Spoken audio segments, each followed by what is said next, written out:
Buenas tardes. Hoy es lunes 5 de abril de 2021. Son las 18:45. Comenzamos con la segunda clase de estática. Vamos a repasar el tema de vectores y la primera y tercera ley de Newton. Así que, bueno, a partir de este momento comenzamos la grabación. Yo voy a compartir la pantalla y vamos a ver si sale. ¿Qué están viendo? ¿Pantalla completa, Martín? ¿O la partida? La pantalla, Sí, se ve. compartida. ¿Perdón? Partida, Carlos, partida. La partida. Entonces tengo que cambiar de pantalla, que se hace así. ¿Ahora sí? Ahora sí. Bien. Magnitudes físicas, escalares y vectoriales. Que ustedes interpreten lo que es una magnitud física escalar y una magnitud vectorial es clave para seguir avanzando en el estudio de la física. Por eso vamos a detenernos nuevamente en este tema. Por su naturaleza, las magnitudes pueden ser escalares o vectoriales. Que una magnitud escalar está asociada a propiedades que pueden ser caracterizadas solamente a través de una cantidad. En cambio, las vectoriales se caracterizan no solo por su cantidad, sino por la dirección y el sentido. En las magnitudes físicas tenemos escalares, como ejemplo, podemos decir que tenemos la densidad, la temperatura, la energía, el trabajo, masa, son magnitudes escalares. Con un número simplemente quedan definidas. En cambio, las vectoriales, que como ejemplo podemos decir velocidad, fuerza, cantidad de movimiento, aceleración, torque, etc., son magnitudes vectoriales. Acá son todas magnitudes físicas que vamos a trabajar a lo largo del año. Ustedes tienen que tener muy claro qué significa cada una de ellas. Y además, saber que la velocidad no se puede decir con un número solamente, sino que es un vector y hay que decir la velocidad como el número que significa el módulo, pero también la dirección y el sentido.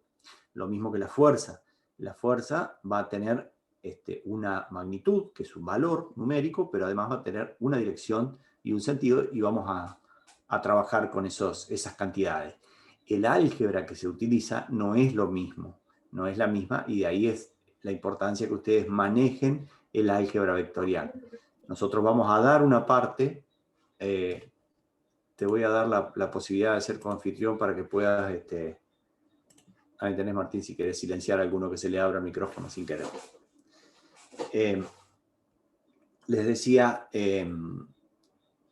la posibilidad de manejar magnitudes físicas, escalares y vectoriales y no confundirse y no mezclar unas con otras. Cualquier pregunta me puede interrumpir y lo aclaramos. Insisto, esto ya es un repaso de lo que estuvimos viendo la semana pasada, pero bueno, la idea es afirmar un poco.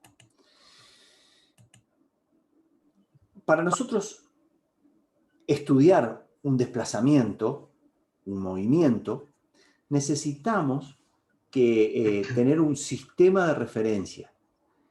Digamos, un sistema para poder describir un movimiento. Yo tengo que referirlo a algo.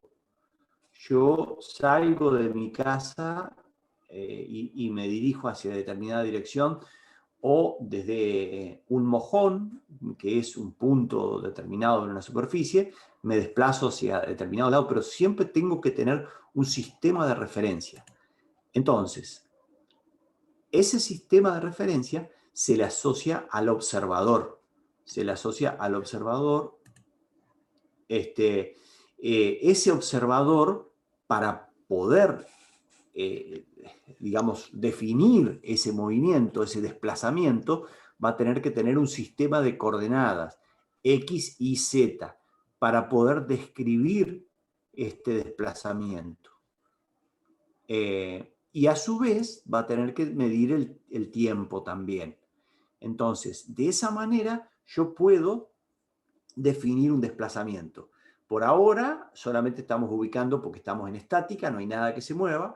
Pronto vamos a arrancar con cinemática, las cosas se empiezan a mover, entonces vamos a tener que tener también, además del sistema de coordenadas, XY, que usamos el sistema de coordenadas XY cuando estábamos en el plano, y después si nos vamos al espacio, ya vamos a tener X y Z. Y si este puntito se está desplazando, se va a desplazar en función del tiempo. Y ahí vamos a tener lo que vamos a llamar ecuaciones horarias. Ecuaciones horarias. Pero bueno, acá por ahora lo que me interesa más que nada es que sepan que en realidad este X y Z son ustedes que separan el origen y miran el desplazamiento, lo miden, como decíamos hoy de mañana, que hicimos tanto, digamos, despliegue con la medición, y a su vez también le tomamos el tiempo cuando hablemos de cinemática. Bien. Para esto vamos a tomar un sistema de coordenadas cartesianas ortogonales. Coordenadas porque son dos coordenadas, están en forma coordenada, cartesiana porque fue Descartes que lo planteó hace mucho tiempo, y ortogonales porque están a 90 grados.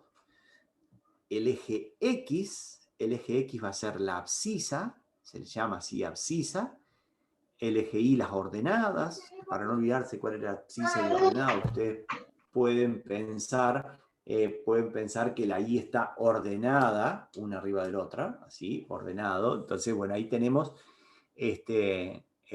digamos, el eje Y, y donde se intersectan las X e Y, ahí tenemos el origen. El origen que es donde se va a hacer el cero.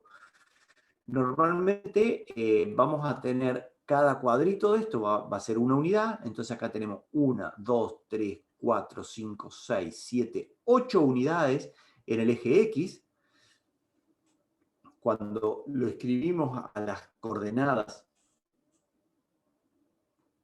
del punto P, entre paréntesis,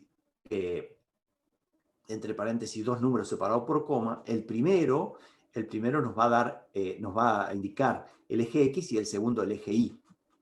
Les cuento que a los que dibujan AutoCAD se maneja así también, así que esto lo van a utilizar también. Entonces, este punto queda definido por 8 unidades en el eje X, abscisa, y 3 unidades en el eje... ¿Sí? ¿Escucho? ¿Quién habló? Vos estás señalando algo en la diapositiva porque no sé si vos estás señalando algo. Ah, no sé. perdón. Sí, ¿ahora lo están viendo? Ahora sí. 1, 2, 3, 4, 5, 6, 7, 8. Te confieso que es mi pérdida por las dos pantallas. Estaba señalando a la otra pantalla. Muchas gracias por la aclaración. Perdón. Estaba señalando a la otra pantalla. Bueno, entonces tenemos 8 unidades en el eje X para las abscisas y 3 unidades, 1, 2 y 3, en las ordenadas, el eje Y, 3 unidades. Entonces, 8, 3 define este punto y en este caso, que está en el segundo cuadrante, vamos a tener menos 2 unidades para el eje X y 2 unidades para el eje Y. Bueno, sigamos, esto ya lo digamos. Entonces, para cualquier punto genérico, tenemos una ordenada y, una ordenada y una abscisa. Abscisa y ordenada. De las coordenadas, que también es muy útil para algunos momentos, utilizar coordenadas polares, por ejemplo, para desplazamientos rotacional. Para el desplazamiento circular es muy útil utilizar un solo eje, y vamos a tener un módulo y un ángulo. Entonces, en coordenadas polares tenemos un par de valores también que definen el punto, pero ese punto va a estar dado por el módulo de este vector y el ángulo respecto al semieje positivo de las X.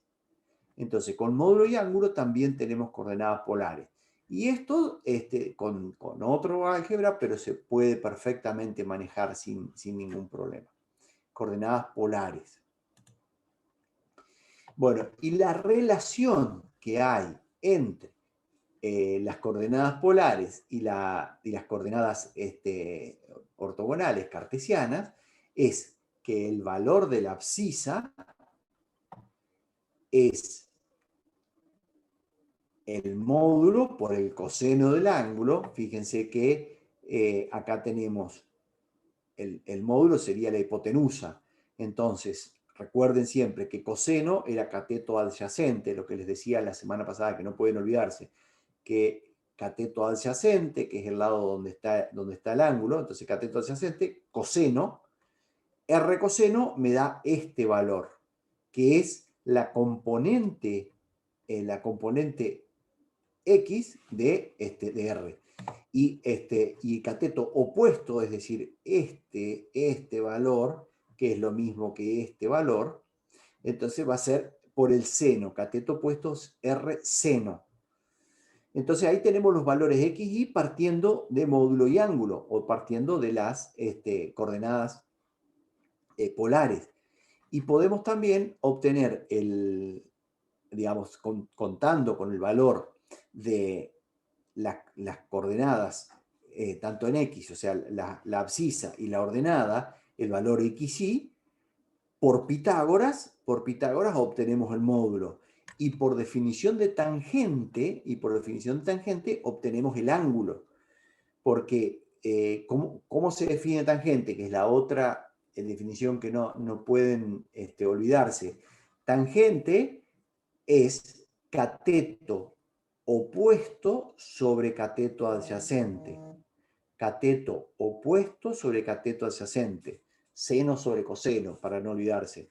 Cateto opuesto sobre cateto adyacente. Entonces, y sobre X es tangente del ángulo. Pero yo tengo el valor de Y, tengo el valor de X, lo que quiero es encontrar el ángulo, entonces es inversa, shift tangente, que no es cotangente, es arco tangente. Ya lo vamos a volver a digamos, a ver que la calculadora shift tangente les va a devolver el valor del ángulo si ustedes tienen estos dos valores, el valor de Y y el valor de X. ¿Alguna pregunta? ¿O se disparó un micrófono? No. Se disparó un micrófono.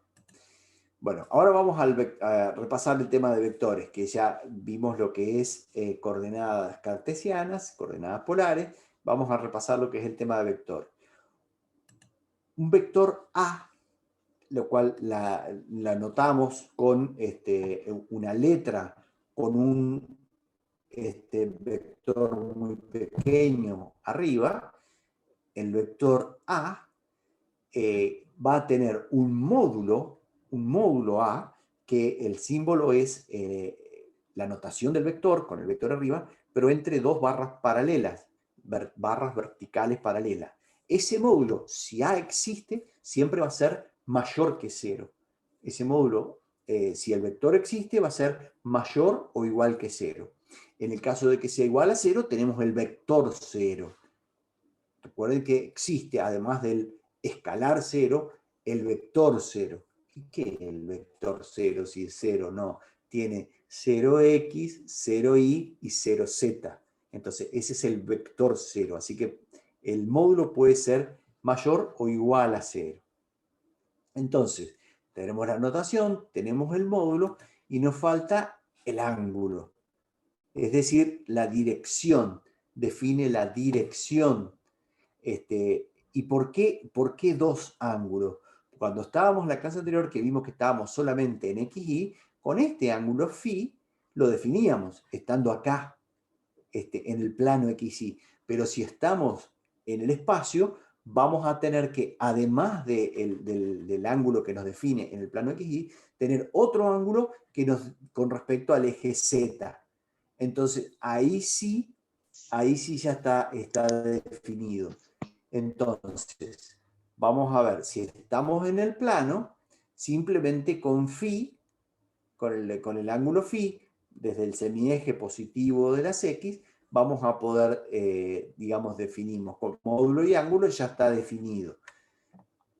Pero si estamos en el espacio, además necesitamos el valor del ángulo si tenemos el módulo. En realidad después si tenemos el valor de X y Z, con eso es suficiente.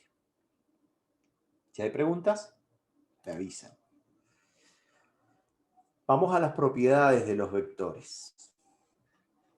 Dados A y B, dados A y B. Si A es igual a B, entonces el módulo de A es igual al módulo de B. El módulo de A es igual al módulo de B. Y a su vez pueden ser igual también a un tercer vector. Todo vector se puede desplazar paralelamente y ser el vector C digamos, y ser el mismo vector. Esto no puede ser, ojo, después cuando estemos trabajando en cuerpos, no lo podemos desplazar, no es lo mismo aplicar una fuerza en cualquier punto del cuerpo. Nosotros podemos desplazar vectores para ubicarlos, por ejemplo, para hacer, ahora lo vamos a ver, suma, resta, para hacer coincidir la punta de uno con el final del otro, para hacer sumas gráficas, que seguramente las han hecho. No podemos hacer después el punto de aplicación. Así que en ese sentido, después lo vamos a ver. Y ya vamos a la suma de vectores. Dado un vector A y un vector B y un vector C, para proceder a la suma de los vectores, lo que hacemos es traemos en forma paralela el vector A. Después, donde termina A, ahí planteamos B. Agregamos B. Donde termina B, ahí ponemos C. Y después si unimos el principio de A con el final de C, el principio de A con el final de C, obtenemos la resultante. ¿Qué es la resultante? La resultante es la fuerza que va a producir el mismo efecto que las tres fuerzas que estaban ahí planteadas. Entonces, podemos hablar de lo que es la ley del polígono. Ir agregando a la punta de uno el principio del otro. Y como final podemos decir que el vector resultante es aquel vector que va desde el origen del primer vector hasta el extremo del último. Si se tienen los vectores A, B y C, el vector resultante de la suma de todos ellos será A más B más C más D, y ahí tenemos el vector resultante R. Matemáticamente quedaría así, A más B más C más D, que ustedes lo vieron bastante en el curso de ingreso, así que si hay preguntas, me la dicen, si no, seguimos. Vamos a ver las propiedades de los vectores. Todo esto estaba en la lectura obligatoria, así que estamos haciendo como un repaso de todo esto. Si el vector, dado el vector A, el vector menos A, que tiene la misma dirección, pero el sentido opuesto, se llama el vector opuesto. Si hacemos A más menos A, vamos a tener el vector nulo. Acá está lo que les decía recién. ¿Qué es cero vector? Cero vector significa el vector que tiene 0x, 0y, 0z. Entonces, por eso se llama vector cero y no es el escalar cero. Y después también que vamos a repasar, que ya lo vimos, que es el vector unitario. ¿A qué le llamamos vector unitario? Fíjense que acá hay otra forma de definirlo. Como el cociente entre el vector A y el módulo de A. Entonces me va a quedar este pequeño vector de módulo 1, porque A sobre módulo de A me da 1, pero con la dirección y el sentido de A. Ese no es ni Y acento circunflexo o I techito, J techito, K techito, que era que vimos en la clase anterior, que eran los vectores unitarios de cada uno de los ejes. Entonces, fíjense que este es el vector unitario de A, el vector unitario de A.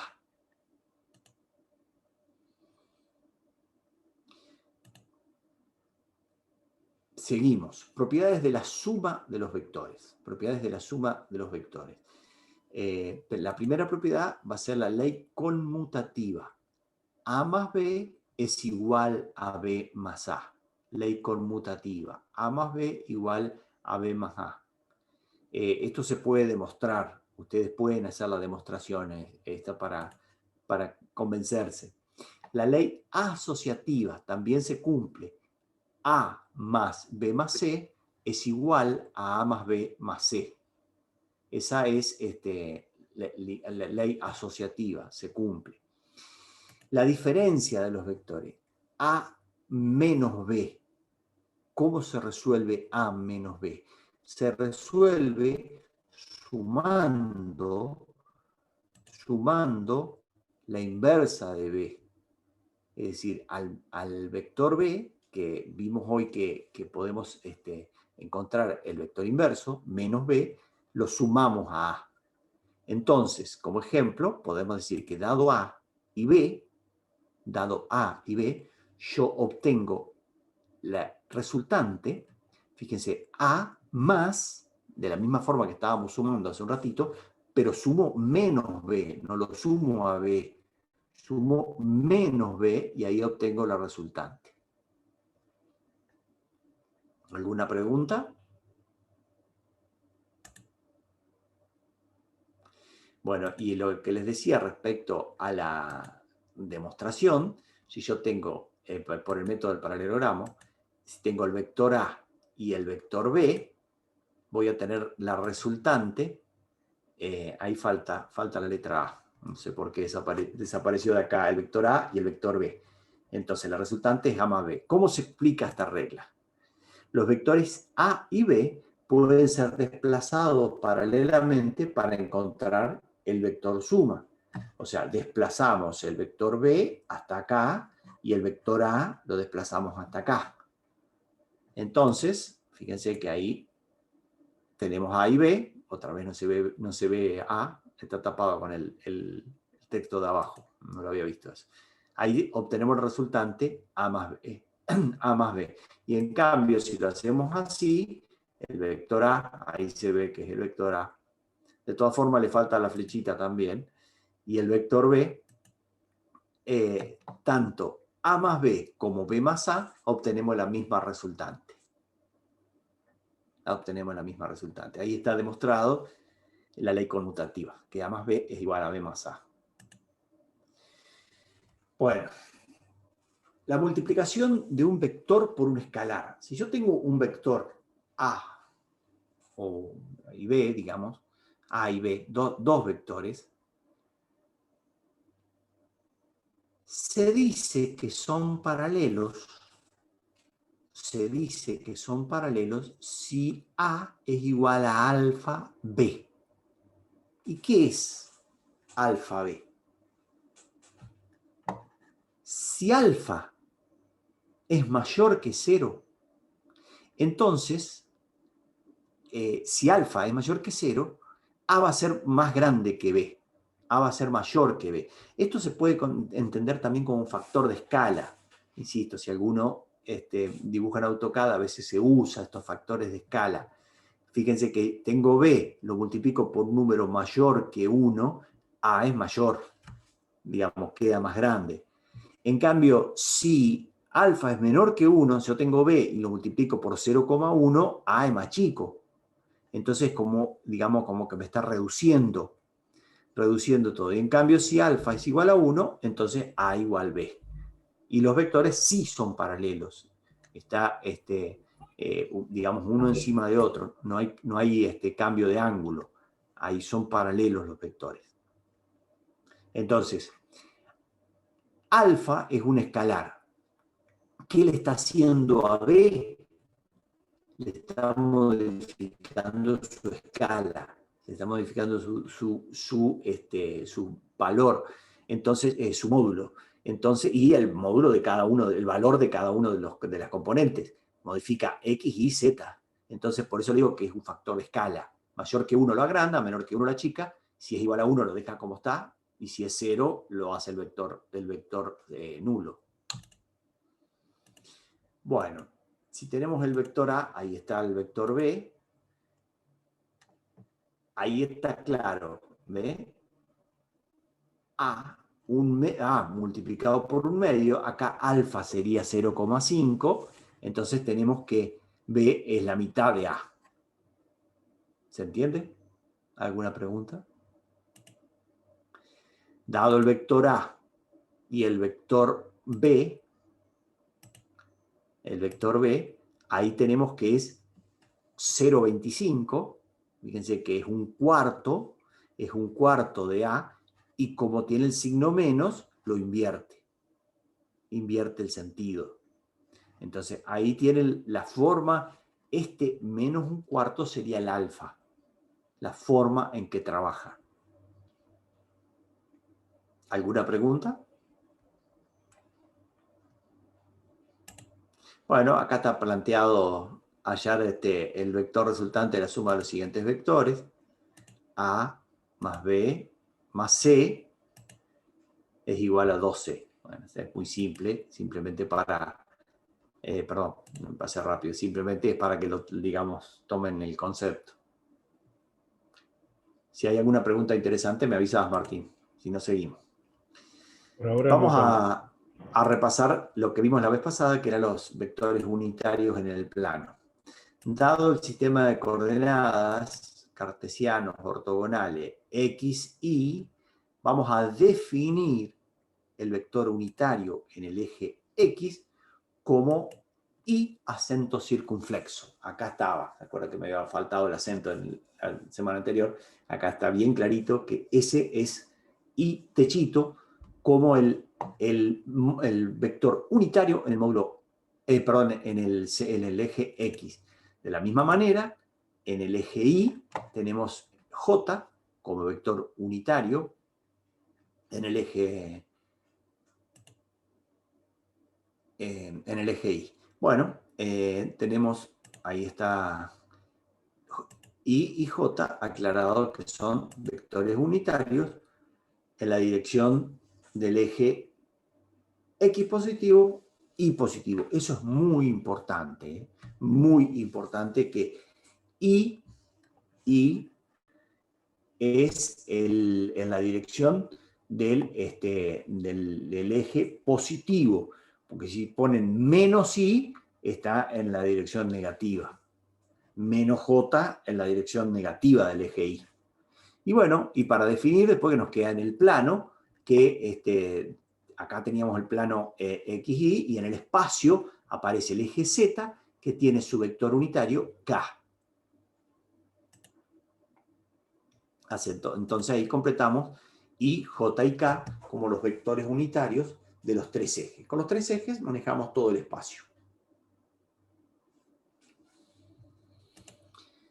Sigamos. Representación de un vector. Dado un vector A, acá, dado un vector A que tiene componentes A sub X, A sub Y y A sub Z.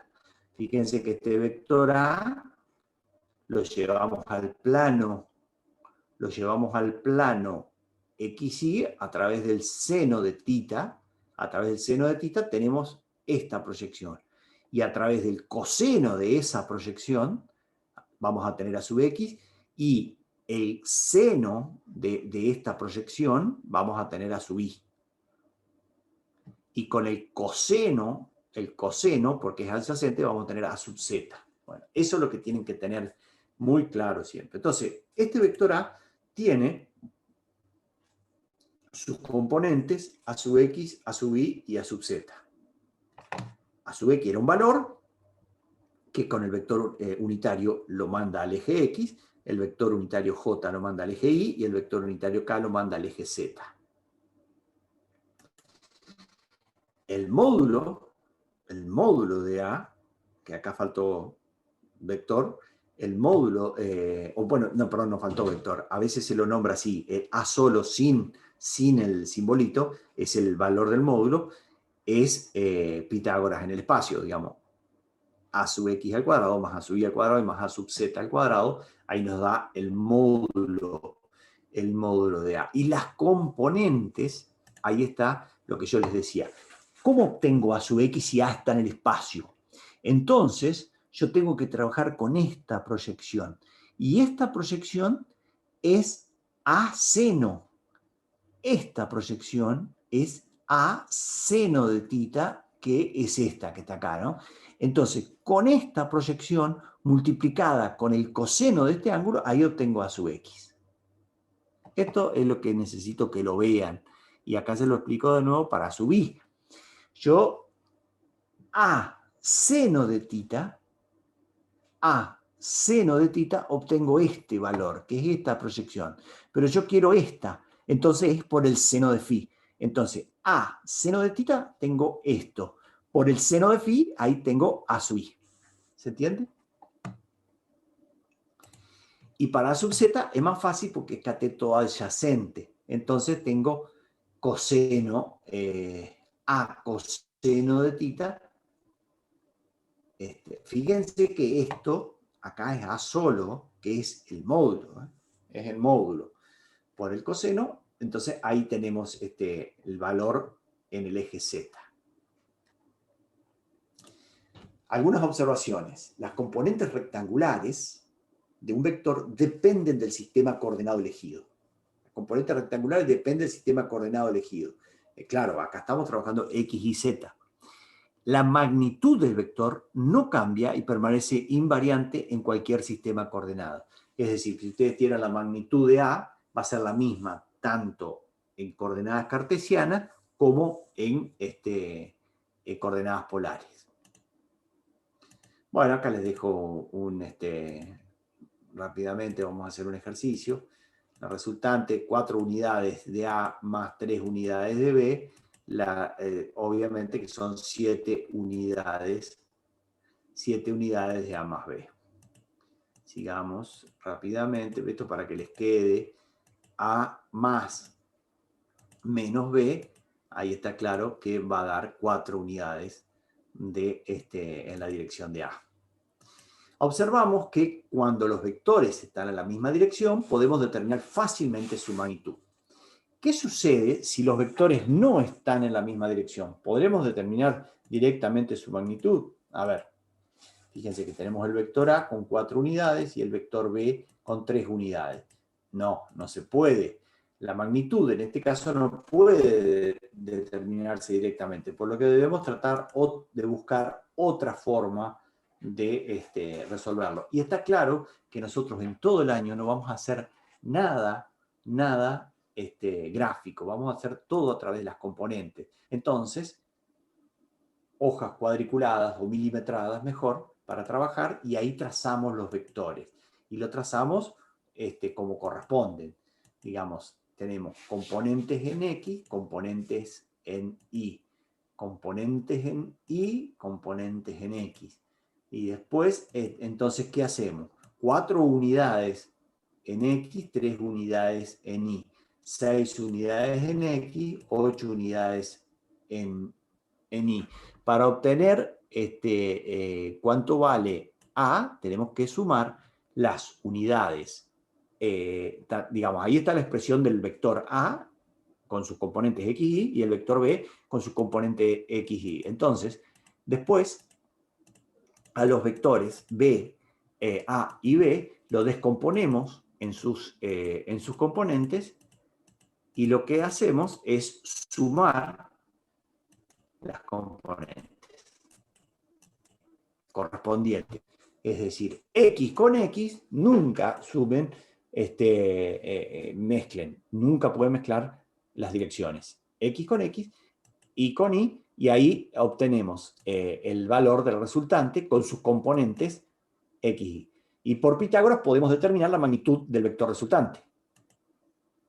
10 al cuadrado más 5 al cuadrado raíz cuadrada me da ese valor de la resultante. Esa expresión que está 5 raíz de 5 es por, digamos, es más exacta que poner el resultado con decimales. Es una forma de utilizar. Está bien, si lo quieren hacer así, está bien. 5 raíz de 5 es una forma de... bueno, y después, dados estos vectores, obtenemos resultante. Rápidamente, para... esto ya les queda, yo les dije a ustedes, pueden, como ven, obtenemos la resultante en X sumando todos los valores de X y obtenemos la resultante en Y sumando todos los valores de Y. Nunca se, digamos, mezclan.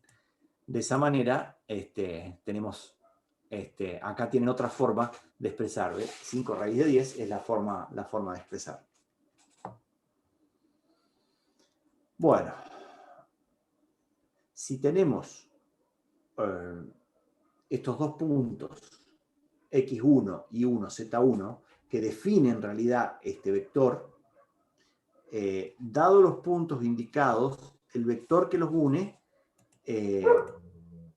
está representado, si yo digo que este es mi origen y este es mi destino, entonces el final, principio y final, es el principio y final del vector. O sea, dados los puntos indicados, el vector que los une está representado por esa línea azul, que matemáticamente se representa así.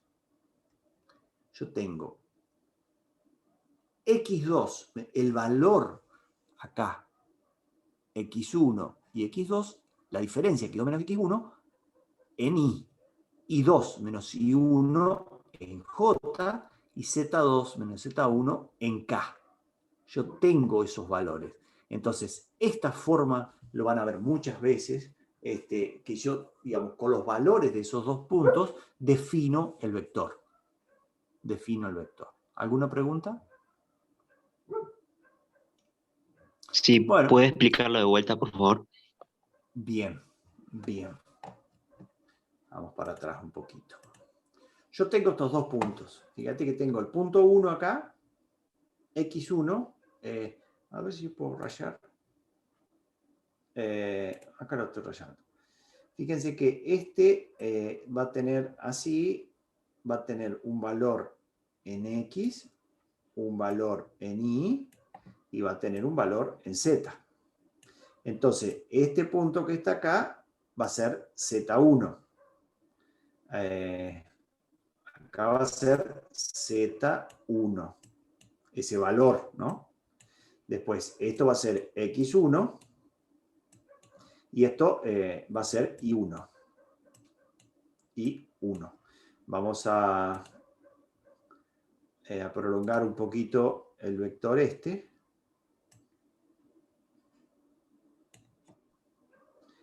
El vector este lo prolongamos un poquito para que se vea. Deberíamos prolongar un poco más porque vamos a llegar hasta por acá. Bueno, y ahora vamos a hacerlo con azul. Con azul al 2. Entonces, fíjate que el 2 va a estar el valor de z, acá, donde se intersecta con esta. Uy, esperen un poquitito, que no estoy acostumbrado a... Bueno, quise hacer así. Acá estaría el valor Z2. Perdón que está muy desprolijo, pero...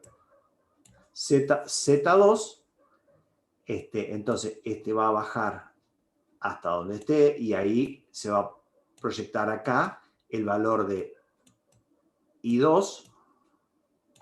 Y si lo llevamos acá, va a estar X2. No soy muy bueno dibujando con el mouse, perdón. Acá hay que estirar un poquito el... Bueno, entonces, ¿cómo hacemos para, dado el vector, ahí que tenemos el vector, cómo hacemos, digamos, este valor, a ver, acá lo tengo, no estoy rayando, ajá, este valor va a ser la proyección que teníamos acá, que teníamos x1, acá teníamos x1 y acá tenemos x2, por decirlo así, x2. Entonces, digamos, este valor multiplicado por el vector unitario nos va a dar la componente en X del vector A. La componente en X del vector A. Después, la resta entre la ordenada 2 y la ordenada 1 nos va a dar el valor que multiplicado por el vector unitario J me va a dar la componente en I. Me va a dar la componente en I. Es decir, a ver, cambio el color. Esto que está acá me va a dar la componente acá. Es decir, la proyección en I. Y después, digamos, en Z, yo me voy para acá, así, y me va a dar este vector, o sea, este desplazamiento acá, que con el módulo, con el vector unitario K, me dice que es el componente que está en Z. Perdón que estoy rayando horriblemente mal, pero estoy fuera de estado con el mouse. O sea, me voy a agarrar a estado de vuelta. No tengo una Carlitos. placa. Sí, no sé quién está hablando. Guillermo, te veo. Guillermo. Sí, Guillermo, decime. O sea que cuando hacemos extremo menos origen, digamos, de cada en X y en Y en Z, nos está dando la cantidad de unidades del vector unitario, digamos. Correcto. Vos haces I2 menos I1, lo multiplicás después por J y te queda expresado el vector. Si vos tenés claro, las coordenadas del origen y del final, podés tener el vector de esta manera que te estoy indicando. En Carlito, realidad, y después para... Perdón, sí. Antes, para seguir con la misma pregunta, respondértela de otra manera. En realidad, cuando vos haces extremo menos origen, lo que obtenés es el módulo de los vectores, digamos, de las componentes en los tres ejes. El módulo. El vector unitario lo único que hace es transformar ese módulo en un vector con una dirección y un sentido definido. ¿Sí? Sí. Bien. Y después de eso, digamos que tenemos todos los valores en X y Z, tenemos que sacar, por ejemplo, para la resultante, digamos, de esto, tenemos que hacer Pitágoras. Perdón, repetirme la pregunta, estaba borrando acá porque quedó muy desprolijo. Repetirme la pregunta. Decía que una vez que nosotros, sí, una vez que hayamos, digamos, los valores en X y Z, ¿no? Después tenemos que sacar lo que es el módulo con Pitágoras, y ahí obtenemos, digamos, la resultante del sistema. En realidad depende qué es lo que te pidan. Acá lo que te estoy diciendo es que teniendo las coordenadas, los dos puntos del origen y esto puede ser, halle la distancia entre el punto 1 y el punto 2, porque en realidad es claro, en realidad estamos hablando, para que vuelvo a la pluma.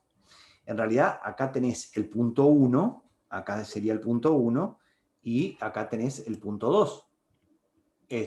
Entonces, si vos tenés el punto 1 y el punto 2, para que voy a buscar el puntero. Si vos tenés el punto 1 y el punto 2, acá lo que te está diciendo que de esta manera, vos lo que tenés es el vector que te relaciona a esa distancia. Entonces, vos vas a tener el vector, no sé, 4, 5, 6. 4i, 5j, 6k. Entonces voy a decir, bueno, ¿cuánto vale el módulo de eso? Y sí, 4 al cuadrado, más 5 al cuadrado, más 6 al cuadrado, raíz cuadrada, tenés el módulo. Pero tengo el módulo del vector, digamos. El módulo del vector A, claro. Elevando esto al cuadrado, más esto al cuadrado, más esto al cuadrado, raíz cuadrada de los tres, de la suma de los tres. Ahí tenés el módulo por Pitágoras en el espacio. Por Pitágoras en el espacio. Pero a vos te pueden decir, dígame cuánto se desplazó en el eje Y. Y es este valor. ¿Cuánto se desplazó en el eje X? Es este valor. ¿Cuánto se desplazó en el eje Y? En el eje Z. ¿Cuánto vale el vector en el plano IZ? Y ahí tenés que trabajar con estas dos. Porque vos llevás este vector al plano IZ y te olvidás del eje X. Digamos, o de lo contrario, te olvidás del eje Y y te vas al XZ. Fíjense que esto se refleja en los tres planos. Ustedes tienen tres planos. XY en el piso, YZ en el fondo y XZ al costado. O sea, tiene los tres planos. Esa es la idea que ustedes tienen que entender, que tienen este plano, tienen este plano y tienen este plano. Entonces, digamos, están trabajando, depende qué es lo que le pidan en el problema. Lo importante es que ustedes manejen el vector en el aire y puedan orientarse. O sea, hay que ¿Alguna reflejar. otra pregunta? ¿Alguien más había hablado, Marta? Yo tenía una pregunta. Sí, decime. Que, o sea, hay que reflejar el punto 1 y 2 en los tres planos para sacar las componentes, Exacto. ¿sería? Exacto. Ok. En realidad, reflejar no depende es la qué te palabra. pida. Sí. Sí, la palabra decía proyectar, la proyección. Es Proyectar. Claro, algo así, sí, Bien. perdón. la proyección. Bien. Claro, Bien. en realidad, a ver, voy a intentar nuevamente vos vas a tener un vector acá, vas a tener otro vector acá y vas a tener otro, digamos, proyecciones ahí. Digamos, vas a tener proyecciones en los tres planos. Depende qué te pida el problema o qué estés buscando, va a ser, porque vos, por ejemplo, esto puede ser un avión que salió, digamos, que se desplazó desde acá hasta arriba, pero dice, ¿cuánto se desplazó solo a la Tierra? Entonces me interesa solamente la parte de la XY, por ejemplo. ¿Se entiende? Lo importante es que ustedes sepan que están en el aire, digamos, y que estén manejando el espacio. Esa es la idea. Bueno. Repasemos un poquito los dos productos que vimos al final de la clase anterior, el producto escalar y el producto vectorial.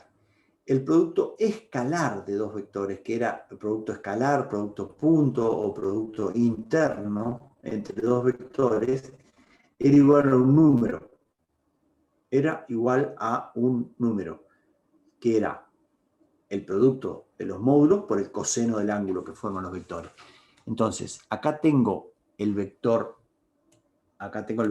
B y el vector A. Entonces, A punto B va a ser igual al módulo de A multiplicado por el módulo de B por el coseno del ángulo.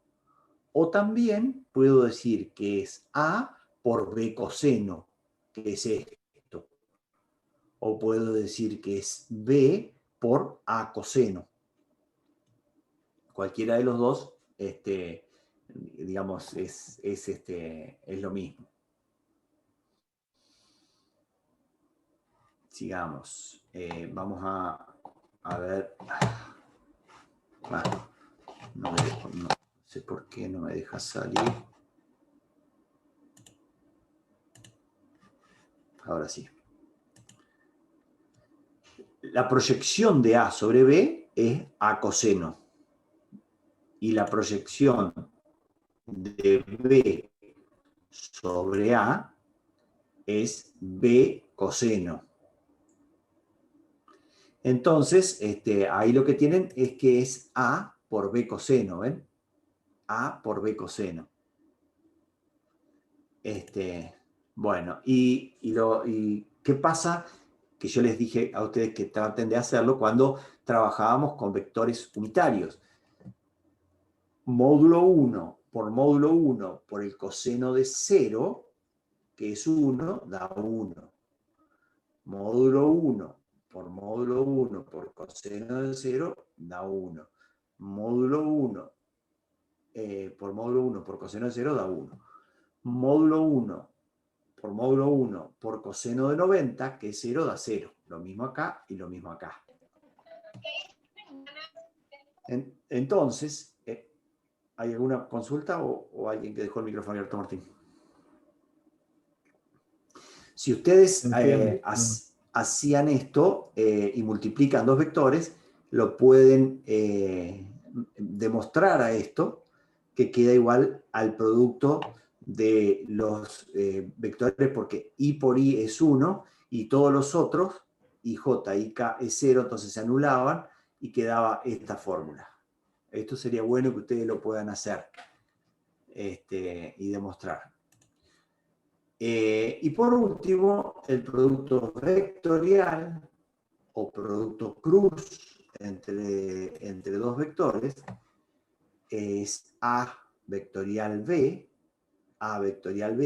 que es igual a un tercer vector denominado C, a un tercer vector, o sea, A vectorial B, separados en un cierto ángulo, es igual a un tercer vector C, que es perpendicular al plano que forman A y B, y cuyo módulo, fíjense que está C sin la flechita acá, es el producto de los módulos por el seno del ángulo. Producto de los módulos por el seno del ángulo.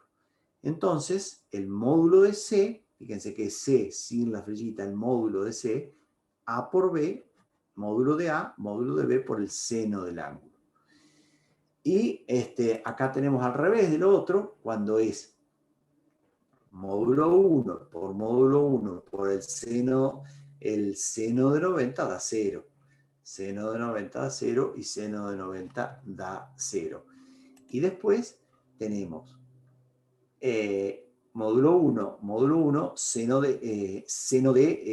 perdón, acá ninguno me corrigió, seno de 0 es 0, seno de 0 es 0, seno de 90 da 1, entonces IJ, por la regla, regla de la mano derecha, nos da K, IJ da K, JI da menos K, JK da I, KJ da menos I, y KI da J, y K, por la regla de la mano derecha, va a dar menos J. Entonces se demuestra que, digamos, la componente en X, si ustedes hacen A sub X A sub XY por este, y después hacen esto por este, y hacen esto por este, digamos, resuelven todo y queda que la componente en X es, fíjense, AY BZ menos AZ BY. La componente en Y es AZ BX, AX BZ. Y la componente en Z es AX BY menos AI BX. Entonces, esto lo pueden memorizar o lo pueden aprender, como yo les enseñé en la clase anterior, a través es mucho más fácil a través del método determinante. Lo tienen en el anterior. Ahora acá simplemente les dejo un ejercicio, si lo quieren resolver, dos ejemplos para hallar el producto escalar, el producto vectorial y el ángulo que forman entre ellos. Este material lo tienen, así que llegamos hasta aquí. ¿Sí escucho? ¿Puede repetir de nuevo lo del producto vectorial de dos vectores? ¿Demostrar esto? ¿O la definición? Claro, la última parte de la definición. Bueno, el producto vectorial entre dos vectores, el producto vectorial, producto cruz o producto exterior entre dos vectores, es igual a un tercer vector, C, cuyo módulo es el producto del módulo de los dos vectores por el seno del ángulo, y cuya dirección es perpendicular al plano que forman los vectores A y B, y cuyo sentido está dado por la regla de la mano derecha. Si me están viendo, la regla, si es A vectorial B, C va a apuntar hacia arriba. Si es B vectorial A, C apunta hacia abajo. Por lo tanto, el producto vectorial no es conmutativo. No es lo mismo A vectorial B que B vectorial A. Entonces, estamos definiendo un producto entre dos vectores. Producto vectorial es igual a un tercer vector.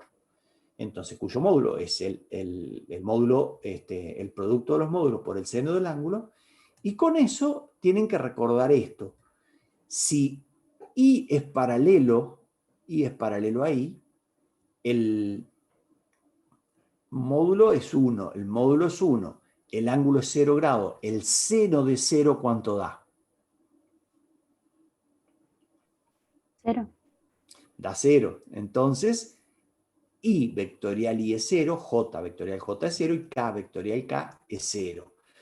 Cuando ustedes hacen esas cuentas, cuando multiplican el vector A por el vector B, los productos II, JJ y KK los anulan.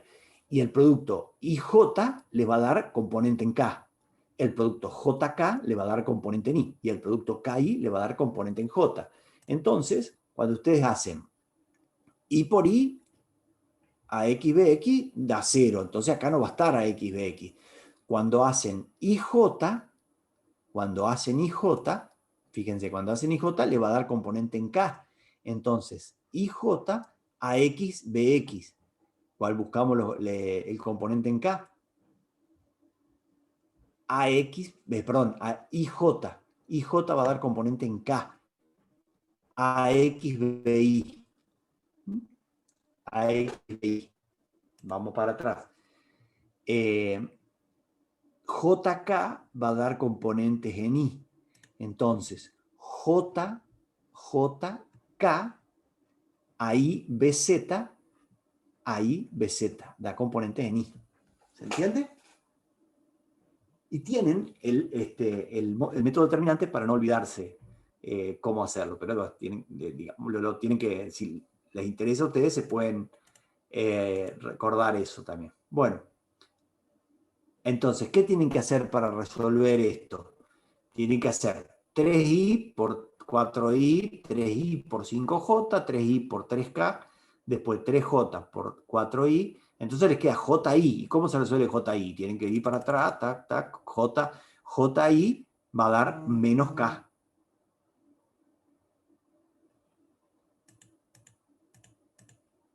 Y ahí es donde tienen que entrar ustedes. Bien.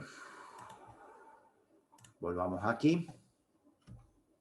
Martín, ¿algún mensaje? No, Carlos, por ahora, tranquilo. Profe, Escucho. ¿usted tiene ejercicios hechos en su canal de YouTube o no? ¿De esto así? No, hay planteos. Puede haber algún ejercicio, pero más que nada planteo. Los ejercicios los tienen que hacer con las guías. Y pueden hacernos preguntas a nosotros, pueden hacer preguntas a Silvia en las clases de consulta, pueden hacer, digamos, donde ustedes quieran. Pero los ejercicios les queda a ustedes, digamos. Así que después podemos hacer, si nos queda tiempo, podemos hacer algún ejercicio. Yo acá trato de ser medio tirano con el tiempo porque se está grabando, entonces quiero ir avanzando. Si no hay consultas, sigo con la próxima presentación y después seguimos charlando.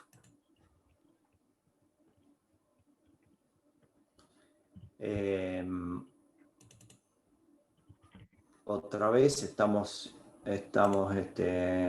ahora sí. Voy aprendiendo. Están viendo completa, ¿no? Sí, Carlos, sí. Bueno. Este es más cortito, un repaso de la primera y tercera ley que vimos la clase anterior. Primero, recordar lo que era una fuerza. Fuerza dijimos que era una acción. Una fuerza es un empujón o un tirón, es una interacción entre dos objetos o entre un objeto y su ambiente. Una fuerza es una cantidad vectorial con magnitud y dirección. ¿Vieron que acá empezamos? Una fuerza es una magnitud vectorial. Entonces, fuerza, F, simbolito, empujón o tirón. Cualquiera de ellas es fuerza. Diferentes tipos de fuerza. La fuerza normal se la reconoce con la letra N y el simbolito de fuerza, el simbolito vector, perdón, cuando un objeto descansa o se empuja sobre una superficie, la superficie, acá la superficie, ejerce sobre el cuerpo un empujón que es perpendicular a esa superficie. Entonces, cuando un objeto descansa o se empuja sobre una superficie, la superficie misma ejerce un empujón sobre el objeto que es perpendicular. Entonces, la fuerza normal es la respuesta de la superficie en el cuerpo. Recuerden que hablamos mucho en la clase anterior de diagrama de cuerpo libre. Diagrama de cuerpo libre es lo que ustedes tienen que manejar perfectamente bien, y para eso no tienen que olvidarse de ninguna fuerza, pero tampoco agregar alguna fuerza que no existe. Entonces, de ahí es tan importante que conozcan. Si hay una superficie y el cuerpo está apoyado, entonces va a haber una respuesta. La fuerza de fricción, además de la fuerza normal, una superficie puede, porque a veces en el problema le dicen libre de fricción o sin fricción, entonces olvídense de fricción, no hay nada. Ahora, puede ejercer una fuerza de fricción sobre un objeto que es paralelo a la superficie. La fuerza de fricción está paralela a la superficie. ¿Y qué sentido tiene esto? ¿Recuerdan el juego de palabras que hicimos en la clase anterior? No se opone al movimiento, se opone al desplazamiento relativo del cuerpo y la superficie. En este caso, esta fuerza estaría hacia la izquierda si el cuerpo se desplaza a la derecha. Si el cuerpo se desplaza hacia la izquierda, la fuerza de fricción se va a ejercer hacia la derecha. Fuerza de tensión. Tensión. ¿Quién puede hacer tensión? Una cuerda puede hacer tensión. Una fuerza de tirón ejercida sobre un objeto por una cuerda, un cordón, es una fuerza de tensión, la tensión. Cuando hablamos de una cuerda, algo que está colgando, hablamos de tensión y se la reconoce con la letra T normalmente. T1, T2 y hay más de una tensión. W chiquita, weights, es otro tipo de fuerza que está dado por el peso. El peso es multiplicar la masa por la gravedad. El tirón de la gravedad sobre un objeto es una fuerza de largo alcance que actúa a distancia. Entonces se ejerce hacia abajo. Si este cuerpo estuviese apoyado sobre una mesa, aparece la normal y acá se queda todo quietito. Si no, esta fuerza me va a provocar una aceleración hacia abajo. Despacito. Visualizamos una fuerza, un tirón de 10 newton dirigido 30 grados por encima de la horizontal. Esto es un dinamómetro, que es un medidor de fuerza que vamos a usar ahí con Martín. Martín ya le subió un modelo de, digamos, un ejemplo en el WhatsApp, en el grupo de WhatsApp le subió un ejemplo de dinamómetro. Entonces es mide la tensión y directamente está indicado en Newton. Y el ángulo, por supuesto. Para un empujón, lo que necesitamos es una barra rígida que sea capaz de tolerar ese empujón. Entonces está dirigido hacia abajo y tiene un ángulo de 45 grados. Ustedes, con todo lo que aprendieron ahora, van a saber diferenciar, digamos, dividir esto, separar este empujón en una componente vertical, acá, y en una horizontal que va a provocar el desplazamiento, o no lo sabemos. Lo mismo la tensión esta cuerda, la van a saber ustedes a través del seno, el módulo por el coseno, le va a dar la componente en el eje X, y el módulo por el seno le va a dar este valor, el seno es cateto opuesto, que es la componente vertical que va a estar junto con la normal, trabajando en el eje vertical. Y esta va a ser la que va a producir o no el movimiento. Entonces Fx es F coseno y Fi es F seno. ¿Por qué? Por el ángulo. Recuerden siempre que la función seno y coseno depende cuál es el ángulo. Si ustedes me ponen el ángulo acá, ya no lo hagan de memoria, razónenlo. Pero normalmente yo siempre les digo semieje positivo de las X y ahí trazamos el ángulo. Antes de seguir, Carlos. Sí, te escucho, Martín. Me pidió ahí Mercedes que reiteremos la definición de fuerza de fricción, que era el primer tipo de fuerza que estaba definida. Hoy justamente miré, después les voy a pasar el enlace a una charla TED de tribología, una persona que se dedica a tribología, que es el estudio de las fuerzas de fricción, rozamiento y el desgaste. Y es muy interesante para que lo vean después, es cortito, son 10, 15 minutos, y el que lo quiere ver, digamos, muy interesante lo que cuenta la persona sobre esta ciencia que es la tribología, y que hay gente que se dedica a estudiar específicamente este tema. Incluso Alberto Rojo, que es un físico bastante reconocido en Argentina, porque hace mucha divulgación científica, que vive en Estados Unidos en este momento, subió hace unos días también un video haciendo una pequeña experiencia mostrando cómo a partir de las fuerzas de fricción se genera luz. Así que lo pueden ver, también le voy a poner el enlace, el que le interese, pero vamos a la definición ahora. Para los aceites también, Kevin, ¿sí? Todo lo que sea lubricación, desgaste, lubricación, fuerza de fricción, rozamiento, todo lo que implica rozamiento, lo estudia la tribología, que es la ciencia específica de la fuerza de fricción. El único detalle que les hago sobre el video, que después les paso el enlace, es que la mujer que hace el comentario, la tribóloga dice que la fuerza de roce o la fuerza de fricción se opone al movimiento. Y no sé si te acordás, Carlos, que en la clase pasada debatimos esto, si las fuerzas se oponen o no al movimiento, la fuerza de roce. Pero bueno, es como una definición para darla ante un público sencillo y no ponerse a explicar toda la cuestión que hay detrás de eso. Claro, yo recuerdo, por si alguno no estuvo en la clase anterior, si ustedes se suben atrás de una camioneta y la camioneta arranca, ustedes van a irse con la camioneta, si están parados, por ejemplo, en la caja de atrás, vamos todos presos porque no se puede, pero no se puede andar atrás de la camioneta, pero bueno, imaginemos que vamos a cometer una infracción y van a ir parados atrás de la camioneta. Ustedes se van a ir con la camioneta gracias a la fuerza de fricción. Porque si la camioneta está enjabonada atrás y ustedes están totalmente, digamos, sin rozamiento, la camioneta va a arrancar y ustedes se van a quedar en el lugar. Es decir, ustedes están parados ahí, la camioneta se va a ir y como no hay fricción, no los va a llevar. Entonces, ahí está el error de decir que se oponen al movimiento. En realidad, la fricción, lo que se opone es al desplazamiento relativo entre dos cuerpos. Entonces, la camioneta nos va a llevar gracias a la fricción. Gracias a la fricción. Ustedes pueden caminar en un piso normal de cemento gracias a la fricción.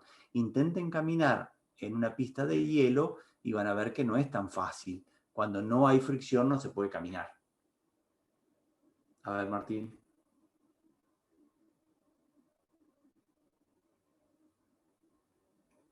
Pensé que querías acotar algo, Martín. No sé cómo se llama la alumna que preguntó por el tipo de fuerza de fricción, si quedó claro con los ejemplos. Yo pregunté, sí, porque había puesto se opone, pero no había escuchado si era el desplazamiento o era al movimiento. Claro, por eso dice Martín que en el video ahí dicen se opone al movimiento. Y yo lo que te digo es que se opone al desplazamiento relativo entre dos cuerpos, porque vos te subís atrás de una camioneta y si no tenés fricción, la camioneta te deja en el lugar. Arranca, se va y vos te quedás en el lugar. Te vas a ir con la camioneta gracias a la fricción. Sí, ahora sí, entonces.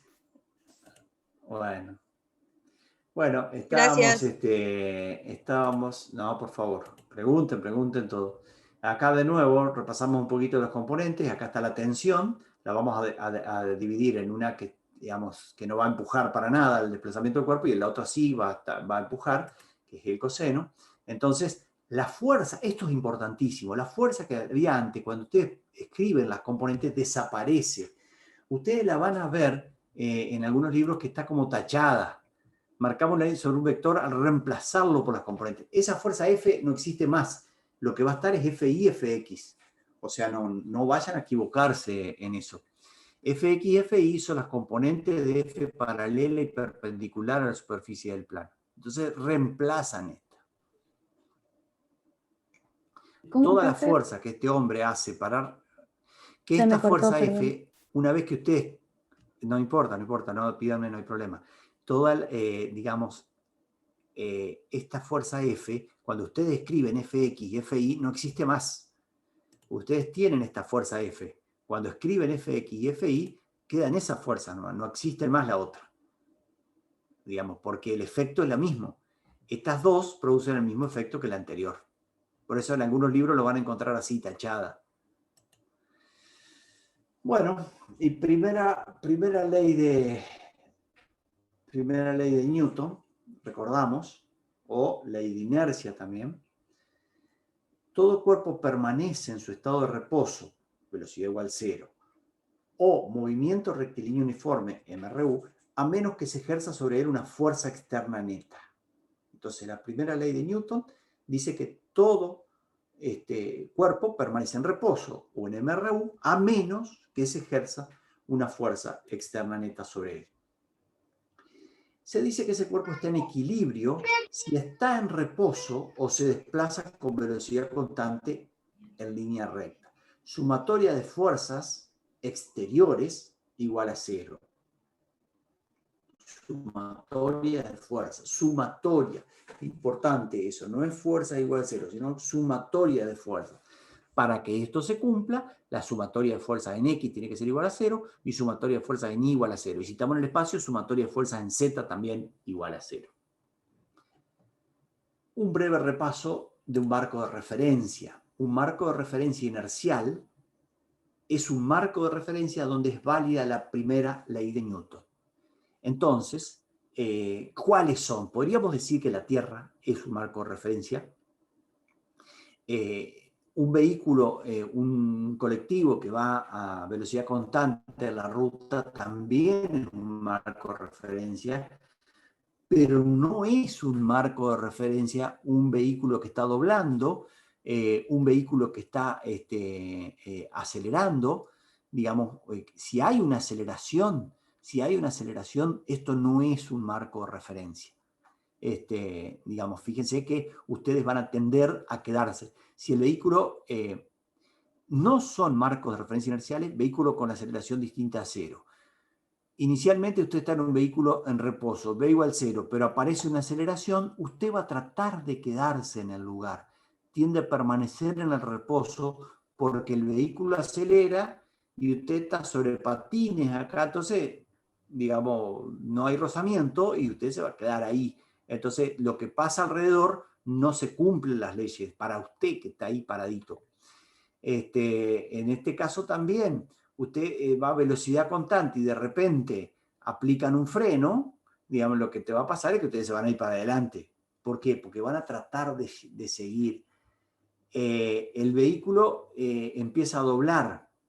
A veces ustedes están doblando y digamos, por ejemplo, van en el asiento del acompañante y de repente el conductor, medio bestia, si dobla de golpe, ustedes se van a ir con todo contra la puerta del acompañante. Entonces les parece que apareció una fuerza centrífuga, dice. No, es mentira, no hay ninguna fuerza centrífuga. Lo que hubo es que ustedes trataron de mantener la línea recta y el vehículo los hizo doblar. No hay ninguna fuerza que los esté expulsando para afuera. Ustedes tratan de seguir derecho y el vehículo los quiso doblar. Si ustedes van en un vehículo y de repente se estampillan contra una pared, ustedes van a salir por el vidrio porque van a tratar de seguir con el MRU que traían. Ustedes traían un movimiento rectilíneo uniforme y van a tratar de seguir. Más vale que tengan puesto el cinturón de seguridad para que la aceleración negativa de ese vehículo los retenga al vehículo, si no van a salir derechos por culpa del maldito Newton. Digamos, por esta primera ley de Newton van a salir derechos por el parabrisas porque ustedes van a tratar de cumplir las leyes de Newton. Entonces van a tratar de seguir con la velocidad que traían. Como el auto se frenó y ustedes no, porque no traían el cinturón de seguridad, lo que les va a pasar es eso. Entonces más vale llevar el cinturón de seguridad puesto. ¿Alguna pregunta? Como marcos de referencia y ley de inercia. Bueno, y la tercera ley, si el cuerpo A ejerce una fuerza F sub A sobre el cuerpo B, esa fuerza se llama FA sobre B, entonces el cuerpo B ejerce una fuerza B sobre A que tiene la misma magnitud, pero dirección opuesta. Entonces, si ustedes tienen una pelota, van a ejercer una fuerza, van a pegarle a la pelota con su pie, FB sobre A, y la pelota les va a dar una fuerza A sobre B. Si dudan de eso, imagínense que le erran a la pelota. Sí, te escucho, Martín. Bien. De vuelta te indican que no se ve qué es lo que está señalando. Ah, no, no estaba señalando nada. Bien, no estaba señalando nada. Pero bueno, ustedes tienen un pie, acá señalo. Ustedes tienen el pie. Le van a ejercer una fuerza A sobre B, la pelota es B. B les va a devolver una fuerza B sobre A, igual y opuesta. Por eso su pie va a quedar quietito en el mismo lugar. Si le erran a la pelota, el pie va a seguir de largo, ¿no? Así que, digamos, en ese sentido, el sistema pelota-pie, ahí se anula perfectamente. Y si se anulan las dos fuerzas, ¿alguien me puede explicar por qué la pelota sale?